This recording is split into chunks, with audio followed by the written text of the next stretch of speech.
So if you were cast away on a desert island, right, like completely isolated from civilization, and you could only bring one single book with you to survive, what would it be? Oh, wow.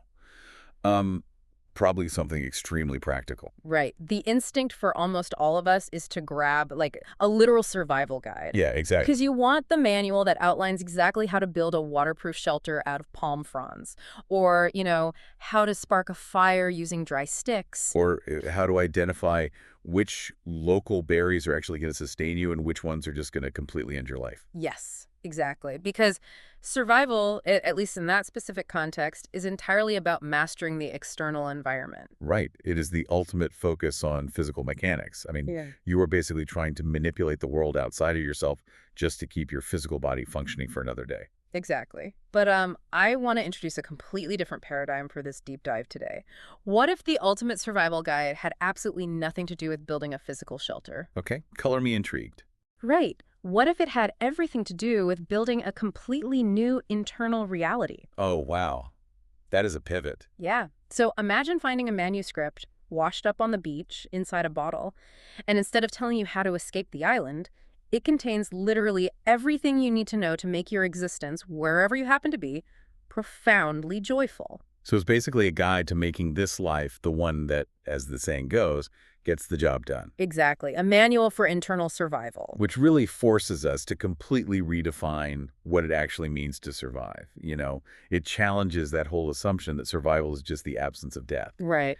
And it posits that true survival is actually the presence of total, just unapologetic thriving. I love how you put that. So, welcome to the Book Nook. Today, we are immersing ourselves in a landmark, foundational classic. And I mean foundational in every sense of the word. Truly. This book didn't just participate in the self-help movement, it essentially built the modern architecture of personal development, spirituality, and psychology as we know it today. Yeah, it really did. We are doing a deep dive into the philosophy behind You Can Heal Your Life by Louise Hay. Such a massive, massive book, To give you a sense of the sheer gravity of this text, it was originally published back in 1984. which feels like a lifetime ago in the publishing world. Totally. And since then, it has sold over 35 million copies. That number is just staggering. Right. Over 35 million. It's been translated into 42 different languages and found its way into over 132 countries. I mean, it is really difficult to overstate how astronomical those numbers are, particularly for a book that was initially self-published by an independent female author in the mid-1980s. Yeah, that context is so important. When a text crosses that many linguistic, cultural, and generational barriers, you really have to acknowledge that it has tapped into something universally resonant. Like it hit a specific nerve. Exactly. It bypassed the intellect completely and spoke directly to a fundamental, shared human wound. So, the mission of our deep dive today is to explore the radical premise of Hay's philosophy.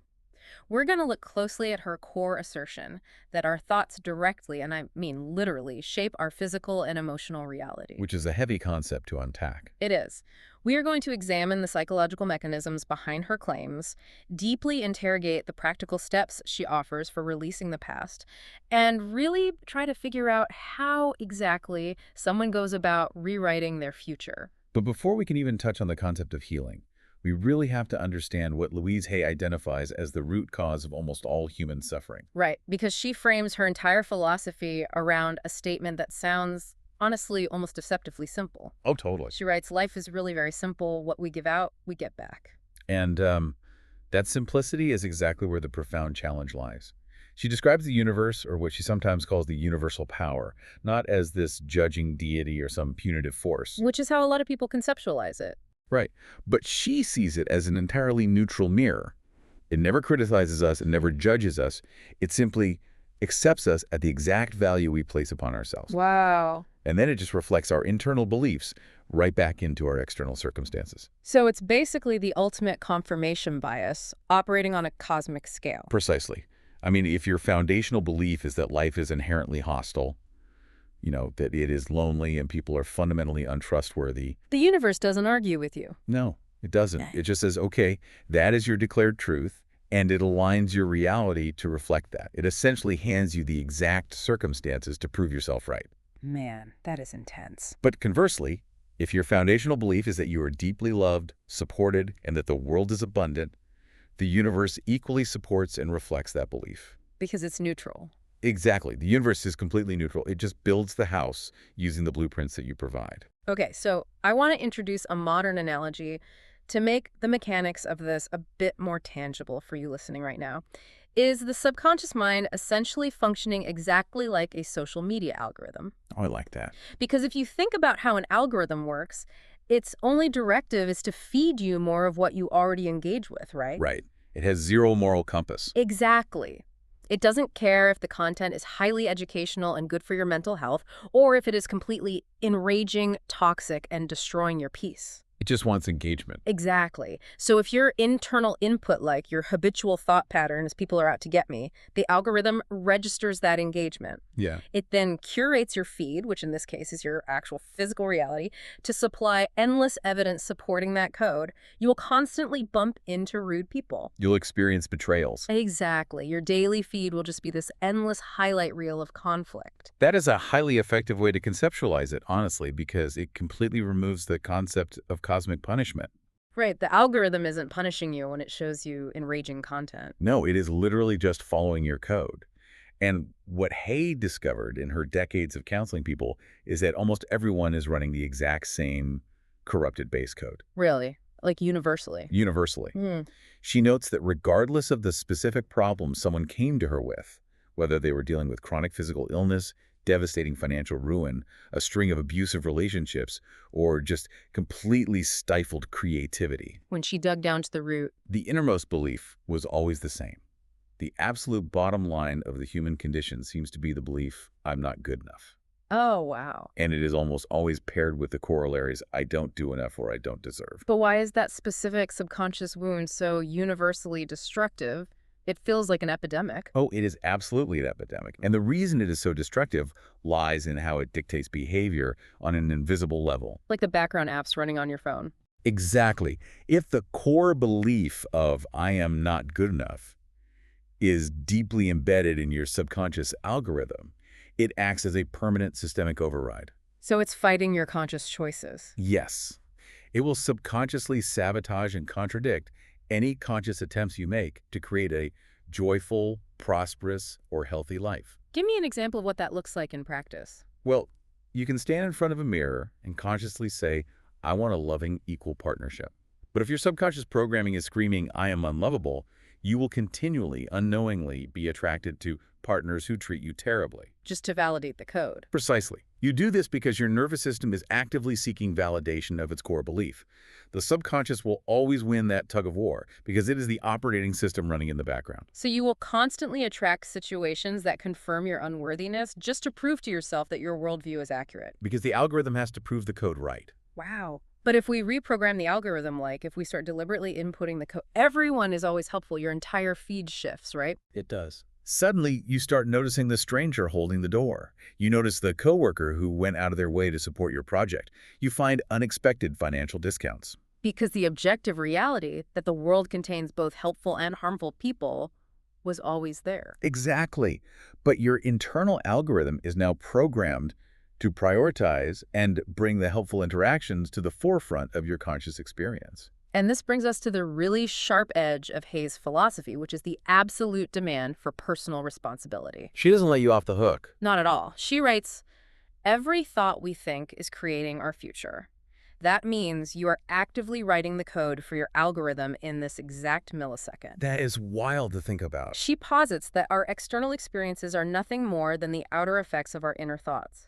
She even applies this to things as deeply painful as self-hatred. How does she frame self-hatred? Well, she points out that self-hatred is, fundamentally, only hating a thought you have about yourself. Wait, unpack that a bit. Okay, so you have a thought that says, I am a bad person or I am a failure. That thought produces a visceral, physiological feeling of shame or disgust. Right, your body reacts to the thought. Exactly. And then you buy into the feeling as if it were objective truth. But if you do not have the thought, you cannot have the feeling. The feeling requires the thought to exist. That is a staggering realization. It really is. So for you listening right now, I want you to pause and just objectively observe the thoughts that are running through your mind in this exact moment. What is the texture of your internal monologue? Yeah, are you being kind to yourself? Or are you running a background loop of anxiety about like an email you haven't sent or criticizing yourself for how you handled a conversation yesterday? Because the crucial question this book forces us to ask is, do you want these specific thoughts creating your reality tomorrow? Because according to this framework, they are currently rendering the world you will wake up in. It really forces a profound sense of presence. She insists that the point of power is always in the present moment. Think about that. The point of power is now. Always. All the events, all the pain, all the circumstances you have experienced in your life up to this very second were created by the thoughts and beliefs you held in the past. But the past is done. Exactly. That past is over. It has zero kinetic energy in the present unless you continue to think the thoughts associated with it. So the power to shift the algorithm doesn't exist in like endlessly analyzing the past, No, it exists entirely and solely in the thought you choose to think right now. which is incredibly empowering. But if we're being totally honest, it's also terrifying. Oh, absolutely. Because if our thoughts are the algorithm writing our lives, we are immediately confronted with a massive question. Who wrote the original code? Right, because we didn't write it ourselves as infants. Exactly. We didn't pop out of the womb, take our first breath, and immediately think, wow, I'm really not good enough to be here. No, that is an acquired program. Right. Where did that base code come from? Well, Hay argues, and quite convincingly, honestly, that this code was downloaded and installed when we were very young children, simply by observing the adults who surrounded us. We are total sponges at that age. We are. We learn how to feel about ourselves and how to assess our own value, based entirely on the reactions of the adults who raised us. So we are essentially looking into the faces of our caregivers and using their expressions as mirrors to figure out who we are. Exactly. If you were raised by people who were deeply unhappy, frightened, burdened by guilt, or prone to explosive anger, you implicitly learned a lot of negative things about yourself and the world. You internalize their stress as your fault. Yes. You internalize phrases and attitudes like, I never do anything right, it's all my fault, or the world is a dangerous place. Because kids don't have nuance. Right. As children, we do not have the cognitive development to look at an angry parent and think, oh, my father is currently struggling with unhealed trauma and emotional dysregulation. Right. You don't think that at 5 years old? No. Instead, the child's brain just translates it as, my father is angry, therefore I must be bad. And then we take that childhood translation, that deeply corrupted code, and we carry it straight into adulthood. We do. Hay talks about this profound, almost magnetic tendency human beings have to continuously recreate the emotional environment of our early home life. And the psychological mechanism behind this is fascinating. It has to do with how the human nervous system processes safety. How so? Well, to the primitive parts of our brain, familiar equals safe. Even if the familiar environment was chaotic, abusive, or miserable, your nervous system knows how to survive it. It knows the rules of that specific game. Exactly.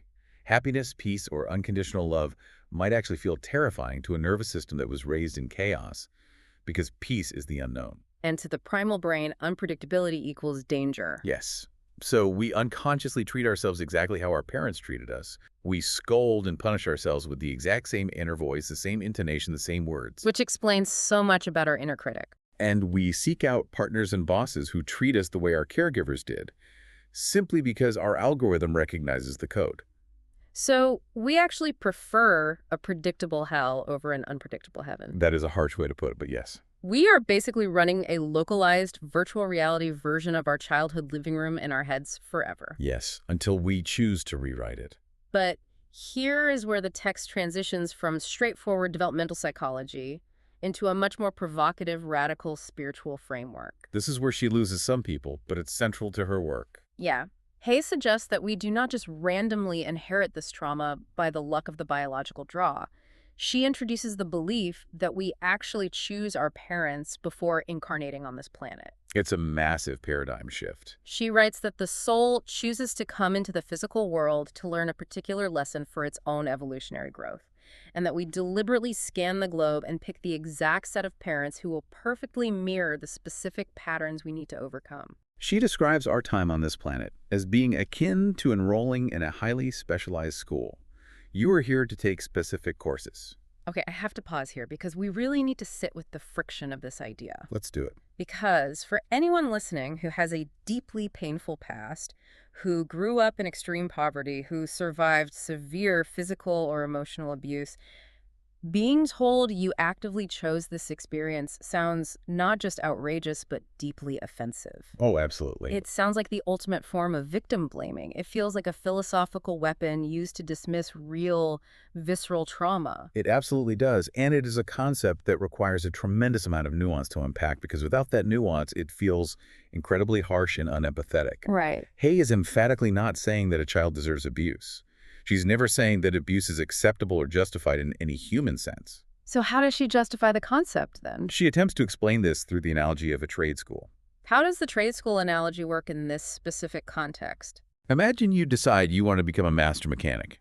You wouldn't enroll in a culinary institute, right? Right. You wouldn't go learn to bake a cake. Exactly. You would go to mechanic school where the environment is filled with broken engines, oil, and complex machinery.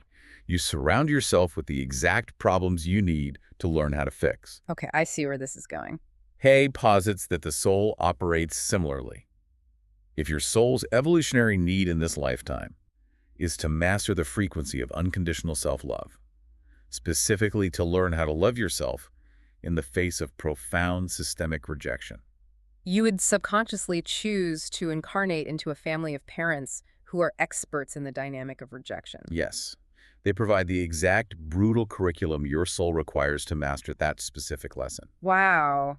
That reframes the entire concept of trauma. It completely flips it. It shifts it from being a random, cruel punishment inflicted by a chaotic universe into a highly specialized, albeit incredibly painful, curriculum. You aren't a victim of a random universe. You are a student in a rigorous masterclass. Yes, and this perspective completely alters how we view the people who hurt us. It connects directly to her assertions regarding relationships. Right, in Chapter 10. Yes.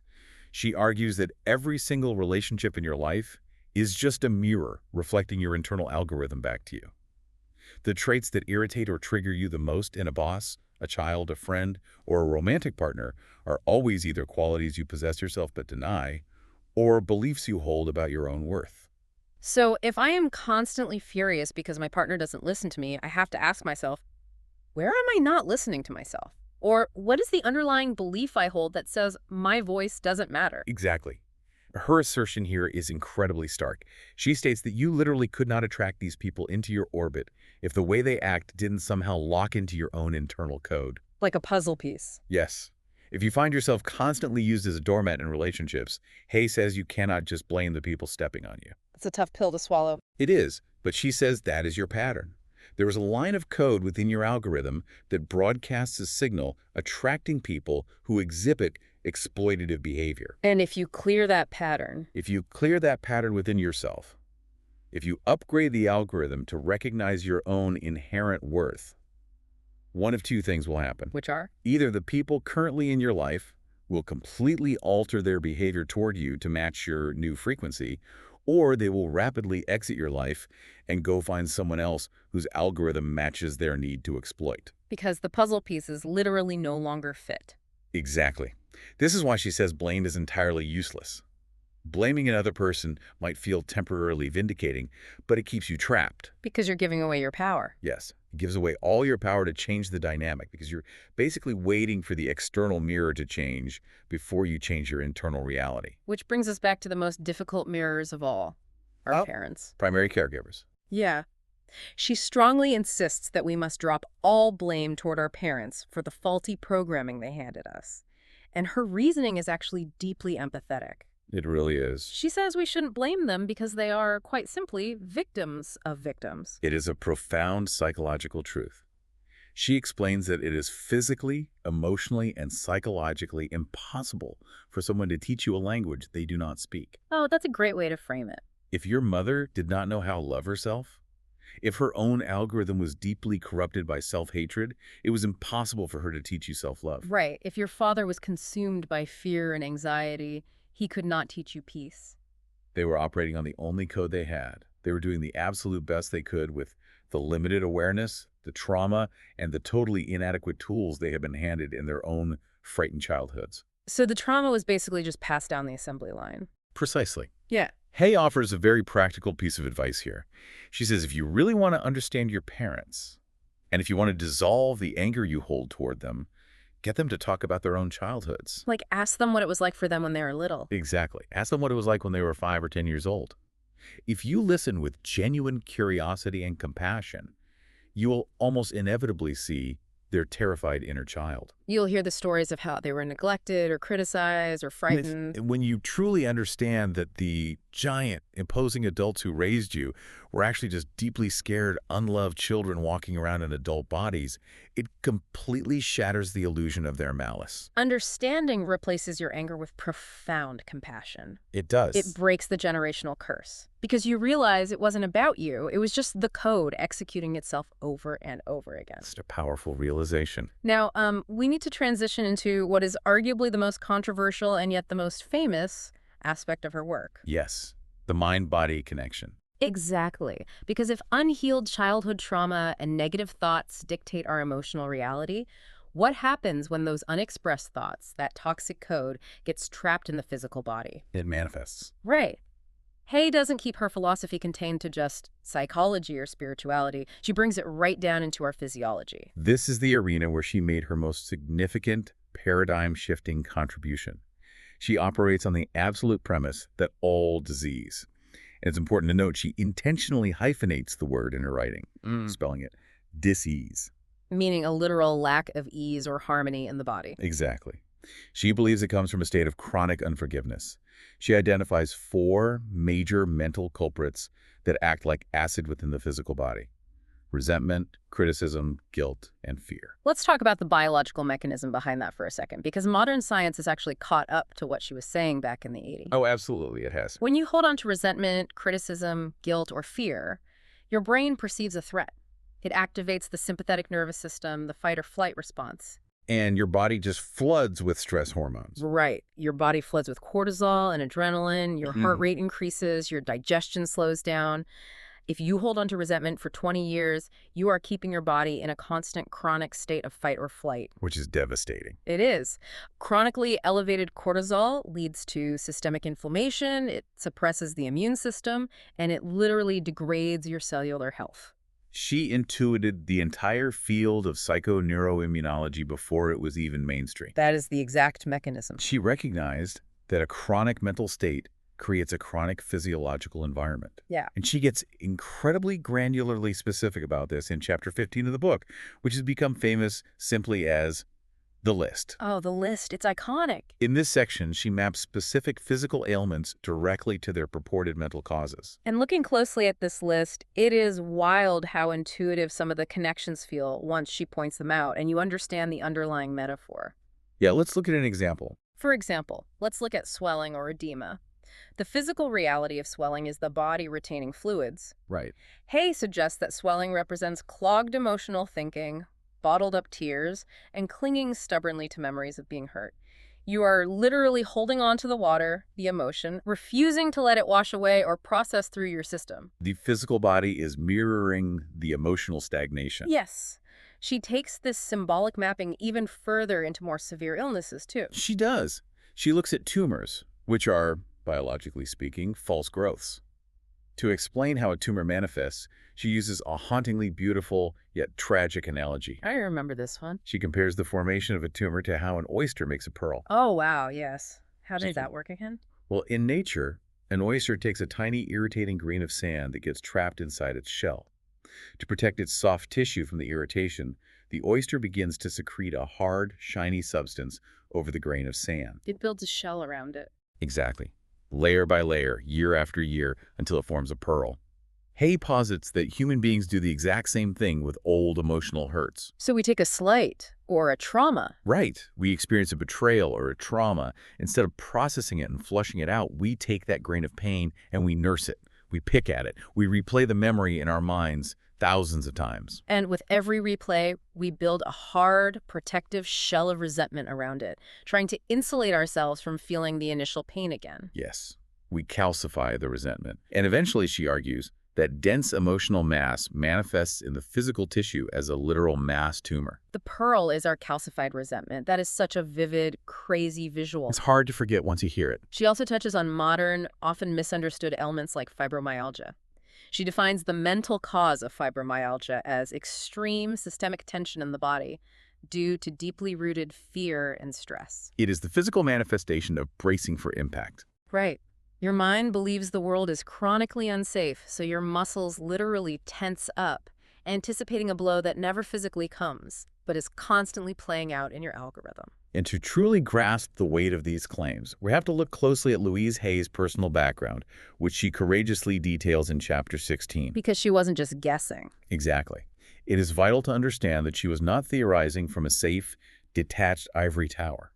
She lived the absolute most extreme, grueling version of this philosophy. Her early life was defined by horrific trauma. It was. She was raped by a neighbor when she was only 5 years old. She suffered severe physical abuse throughout her childhood. She was a battered teenager who gave up a child for adoption at 16. Just unimaginable pain. And after decades of profound compounding trauma, she was eventually diagnosed with cervical cancer. And this diagnosis was the crucible where she put her entire philosophy to the ultimate test. It was life or death. Instead of viewing the cancer as a random, unlucky biological event, she recognized it as the ultimate physical manifestation of her own deep-seated, lifelong resentment and the unhealed trauma of her childhood abuse. And what she did next shocked everyone. In a move that completely baffled her doctors, she refused immediate surgical intervention. Instead, she embarked on an intensive, radical regimen of mental, emotional, and physical cleansing. She really committed to the work. She utilized alternative physical therapies like reflexology and dietary changes, but the core of her treatment was the psychological work. She committed to radically releasing her past and, most difficult of all, actively forgiving the people who had abused her. The ultimate forgiveness. And according to her own account, she completely cleared the cancer from her body in 6 months without any surgical intervention. Which is incredible. But I have to step in here because this is where the friction is definitely the highest. We absolutely have to confront the primary criticism of this work. Yeah. To someone listening who is currently suffering from a severe illness, someone sitting in a chemotherapy chair, or dealing with a debilitating autoimmune disease, does this philosophy cross the line into blaming the victim? Because telling someone who is fighting for their life that they created their disease because they had bad thoughts or didn't forgive their abuser fast enough feels incredibly heavy. It feels potentially damaging and cruel. So how did she defend this framework to people who are actively dying? That is the most common, the most persistent, and frankly, the most valid criticism of metaphysical healing frameworks. It requires a very delicate untangling of vocabulary. Right. Let's untangle it. If we look deeply at her text and how she counseled people, we see she draws a very hard, non-negotiable line between responsibility and blame. What is the functional difference between the two in this specific context? Blame is about assigning fault and imposing guilt.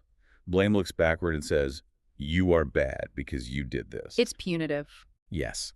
Responsibility, in Hay's framework, is about the ability to respond.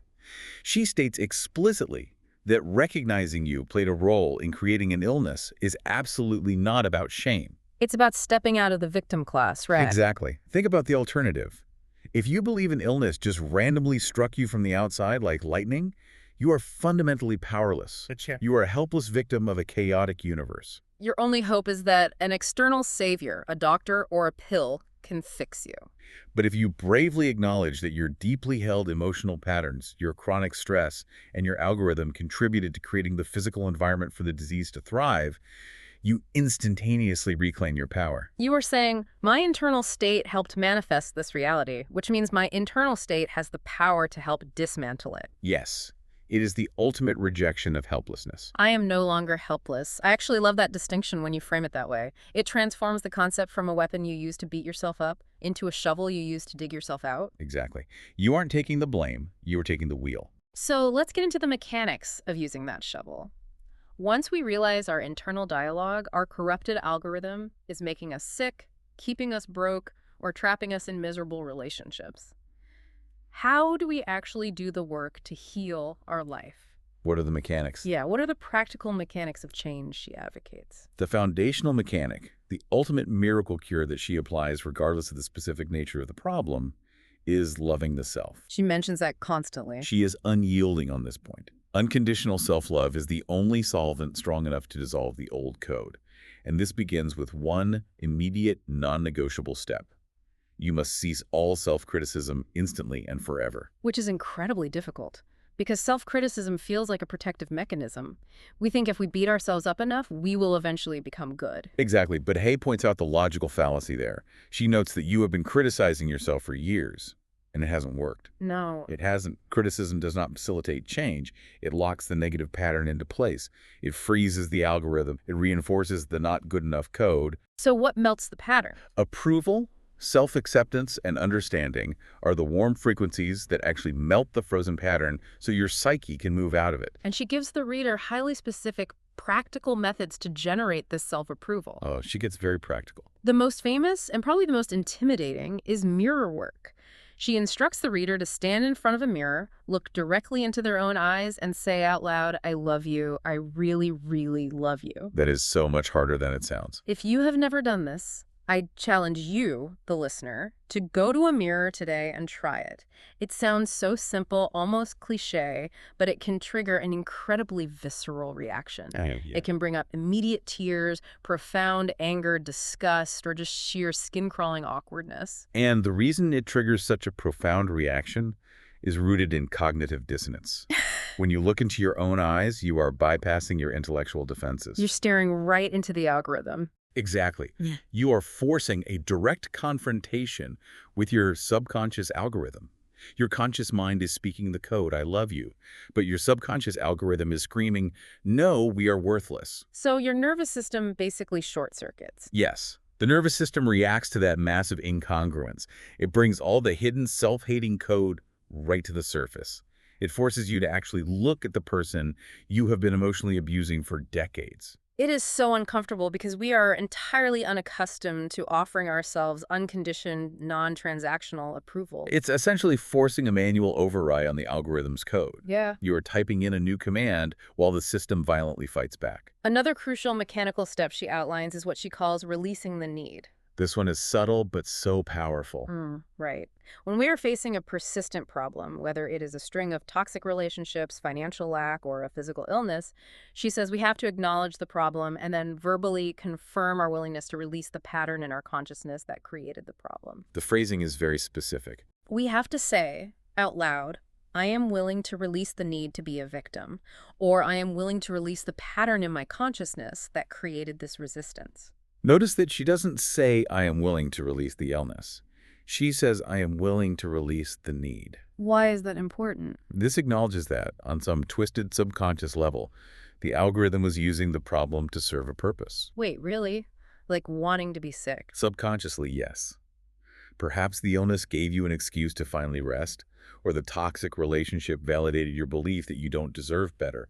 You have to release the subconscious utility of the problem before the problem can leave. Wow. And then there is the heaviest mechanic of all, forgiveness. Always the hardest part. She writes that the person you find the hardest to forgive, the one who caused you the most profound pain, is the exact person you need to let go of the most.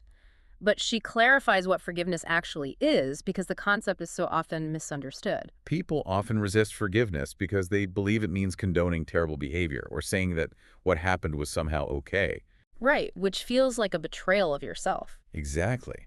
But Hay clarifies that forgiveness has absolutely nothing to do with the other person. It is not about validating their actions. Forgiveness is simply the act of untying yourself from the pain of the past. It is cutting the energetic cord. Yes. When you harbor resentment, you are remaining emotionally tethered to the person who hurt you. You are carrying them with you into your future. Forgiveness is letting the toxic tie dissolve so you can walk away free. So it's a completely selfish act in the best way possible. Absolutely. And she notes a very comforting point. You don't even have to know how to forgive. That is a relief. Right. The how is not your job. Your only job is to state the willingness to forgive. The universe or your subconscious mind will figure out the actual mechanics if you just provide the willingness. The willingness is the key that unlocks the door. Now, once we start clearing out this old code, there's a fascinating warning she gives about how we must speak about our future desires. This is huge. She explains the profound danger of focusing your mental energy on what you don't want. If you walk around constantly saying, I don't want to be in pain anymore, or I don't want to be fat, or I don't want to be broke, you are actually reinforcing the very things you are trying to escape. Because the universal algorithm, much like a search engine, does not process the negative qualifier don't. Oh, that makes so much sense. It only latches onto the core keywords. If you type, "I don't want to see pictures of elephants" into a search engine, it focuses on the word elephants and gives you thousands of pictures of elephants. You literally just asked it for elephant. Exactly. The algorithm of your mind works the exact same way. It hears the keyword broke, and it feeds you more experiences of being broke because the universal rule is whatever you put your attention on grows. You are directing your life force toward the problem. Yes, you must pivot your focus entirely to building the new rather than fighting the old. You must say, "I am financially secure," or "I am healthy and vibrant." I want to bring up a beautiful analogy she uses in the afterword of the book to illustrate this entire process of transformation. The gardening one. Yes. She talks about her hobby of gardening, and she compares cultivating a healthy mind to the process of composting. Such a great metaphor. When you compost, you don't just throw away the garbage of your past. You don't ignore it or pretend it never happened. You gather all the old, rotting, painful material of your experiences. The traumas, the resentments, the failures. The really stinky stuff. Yeah. You pile it up and you allow it to break down completely. You process it through forgiveness and self-love. And through that miraculous breakdown process, that rotting garbage transforms into incredibly rich, fertile soil. And that nutrient-dense soil is exactly what is required to grow spectacular new fruits in your life. It is the ultimate alchemy. Your trauma literally becomes the fertilizer for your future joy. You don't succeed in spite of your past. You use the broken down elements of your past to fuel your expansion. And she cautions very strongly against impatience in this process. Because we want it fixed yesterday. We do. People start doing mirror work for like 3 days and get angry that their entire life hasn't transformed. Impatience with your own healing is just another insidious form of self-criticism and resistance to change. It's the old code sneaking back in. Exactly. You do not stand over a tomato plant and yell at it to grow faster. You understand? It has a natural cycle. You give it water, you give it light, and you trust the process. You must afford yourself the same grace. The fruits of Louise Hay's mental gardening certainly didn't stop with her own personal healing. The legacy of this book birthed a massive global movement that fundamentally shifted our culture. It really changed the landscape. I want to spend some time talking about the evolution of her work because the timeline is incredible. It started as this tiny, simple, self-published list of metaphysical causes for physical illnesses. A little blue booklet called Heal Your Body. Just a little pamphlet, basically. And she actually had to start her own publishing company, Hay House, just to get it printed, because the concepts were considered far too radical and bizarre for any mainstream publisher to touch in the late 1970s and early 80s. And today, Hay House is one of the premier publishers of transformational and self-help literature on the entire planet. Which is wild. But the true testament to her philosophy, the place where she proved it wasn't just theoretical fluff, happened during the darkest days of the 1980s. The AIDS epidemic. Yes. When the AIDS epidemic hit, it was an era defined by immense, unmitigated fear, intense societal stigma, and profound human suffering. People were terrified, and the medical establishment had no answers. It was a time when young men were not only facing a terrifying, lethal medical diagnosis, but they were simultaneously dealing with the horrific trauma of being completely shunned by society. It was heartbreaking. Many were disowned by their own families, abandoned by their communities, and told by various cultural and religious institutions that their disease was literally a punishment. The level of shame and self-hatred circulating in that community was catastrophic. And in the middle of that unimaginable darkness, Louise Hay opened the doors to her living room. She started with just 6 men sitting in her living room in Los Angeles. Just 6 people. She didn't offer them false medical cures. She offered them the exact same philosophy she used to heal her own life. She taught them radical, unconditional self-love. She taught them how to forgive themselves, how to forgive the families that abandoned them, and how to release the suffocating burden of societal shame. And that gathering of 6 men quickly grew. It exploded. It really did. It exploded into a weekly gathering of over 800 people meeting in an auditorium in West Hollywood, an event that became known as the Hayride. In the middle of a literal plague, where physical survival was failing, she was teaching spiritual and emotional survival. She was helping people transition out of this life with dignity, wrapped in a sense of completeness and unconditional love, rather than dying in terror and shame. She proved that her philosophy could hold up under the absolute most extreme pressure the human experience has to offer. That historical context is absolutely vital to understanding the gravity of "you can heal your life." This isn't just a book about thinking happy thoughts to get a better parking space. No, not at all. It is a battle-tested manual for surviving the human condition. It crossed cultures. I mean, she talks about finding her book in a tiny shop in Nepal Well, because it teaches transformation without ever laying guilt on the reader. It is a profound manual for radical, non-negotiable self-acceptance. so who benefits most from reading or rereading? You can heal your life today. Honestly, anyone listening right now who feels fundamentally trapped, Which is, let's face it, a lot of people. yeah. Whether you are dealing with the exhaustion of chronic physical pain, whether you are feeling hopelessly stuck in a loop of toxic relationship patterns, or whether you are simply exhausted by the relentless, cruel voice of your own inner critic. If you are tired of the algorithm you have been living with. Yes. If you realize the code is corrupted and it's rendering a reality you no longer want to inhabit, this book provides the exact source code for a complete rewrite. And if we synthesize everything we have discussed into one final overarching takeaway, it is a call to recognize your own supreme authority in your life. You are the only thinker in your mind. You are the only one. No one else can force an algorithm upon you unless you agree to run the code. You hold all the power. Which leads perfectly to a final provocative thought for you to ponder today as you go about your life. Okay, let's hear it. Hay asks us to pay very close attention to our resistance. Notice the areas of your life where you are most stubbornly resisting change. Think about the one belief, the one grudge, or the one relationship dynamic you absolutely refuse to look at differently. That one spot you won't touch. Right. What if the very place where you stubbornly do not want to change is exactly the area where you most desperately need to change? What is your resistance actually trying to protect? That exact spot of resistance. Yeah. That is where you start digging the compost. Subscribe to the Book Nook so you never miss our next deep dive into the sources that shape our world. And we want to hear from you. Drop a comment below and tell us which book you'd like us to explore next. We read every single one.